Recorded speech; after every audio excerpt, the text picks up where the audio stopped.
Now, if it drops below 170, then you do want to take it out. Now, and from a safety standpoint, the rule basically is you never want it to go below 150 for 90 consecutive minutes.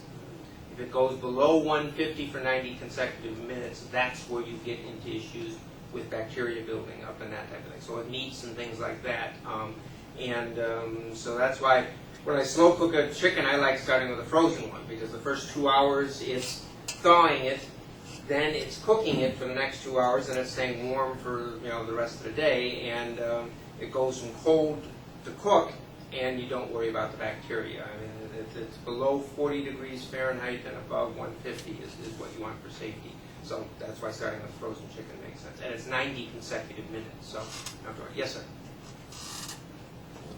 When you're preparing dehydrated foods, which are the current rush in food stores, do you mix the water in cold and then cook it, or do you boil the water and pour the boiling water in like you can mix the water in cold and cook it, and it will work fine. So you can do it with the cold water, and it's easier than boiling the water and putting it in, because then you got 2 steps and you're opening it and doing a variety of things. So so you can do it with the cold water and just let it cook.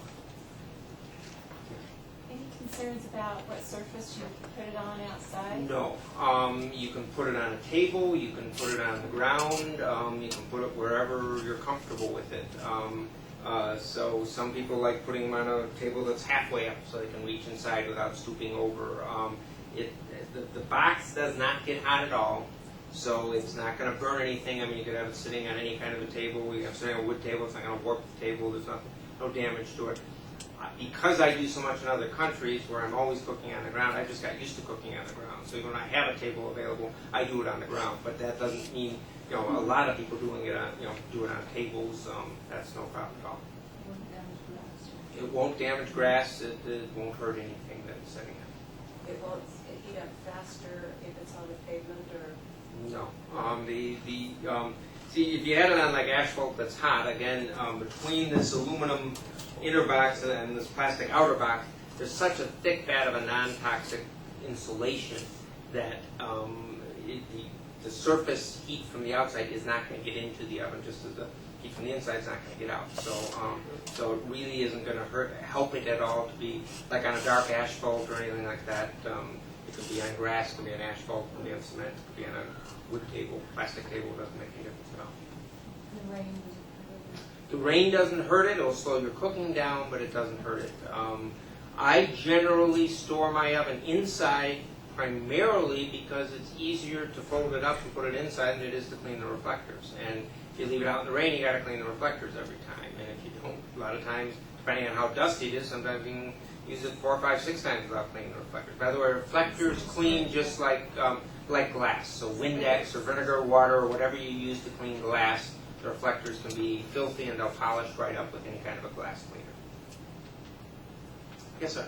Is there something magic about the size of your sun oven? Just because, like, I've noticed, like, just trying to buy like a 9x13 won't fit in there and that.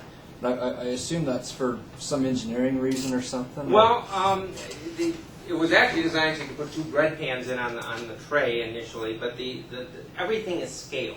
Okay, so if I made the oven 20% bigger, I would be making the reflectors 20% bigger. And people with short arms wouldn't be able to reach inside of it. And the reality is if we made it bigger, say 20% bigger, it's still not going to be big enough that I could make a pot with a roast in it and a loaf of bread at the same time. And so what we have found is that people who use them a lot have 2 of them, one like for baking bread and one for making roasts, or people with big families have 2.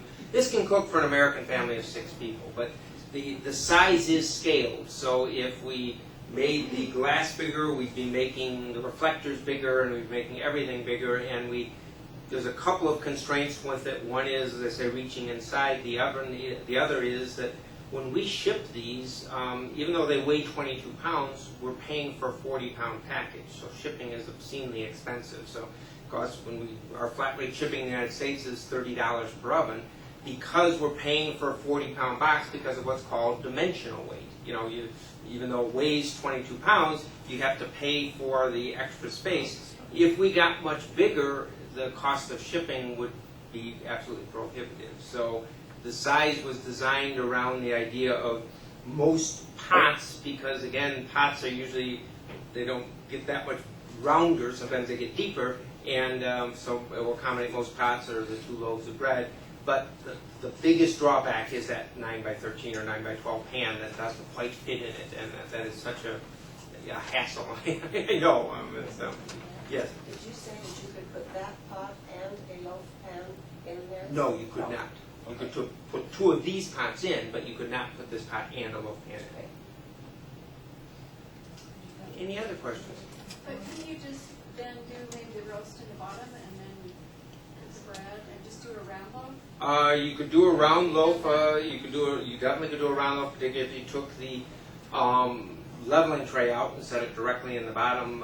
In the summer, yes, you could. If you had if you took a lot of the glasswares, particularly the older ones, don't have handles on the top. They're just flat. You put something like that, and you could potentially put a loaf of bread on top of it with a round loaf, or one that's not quite as deep. Alrighty, well, I thank everybody for your attention. I don't know if you have any closing comments or.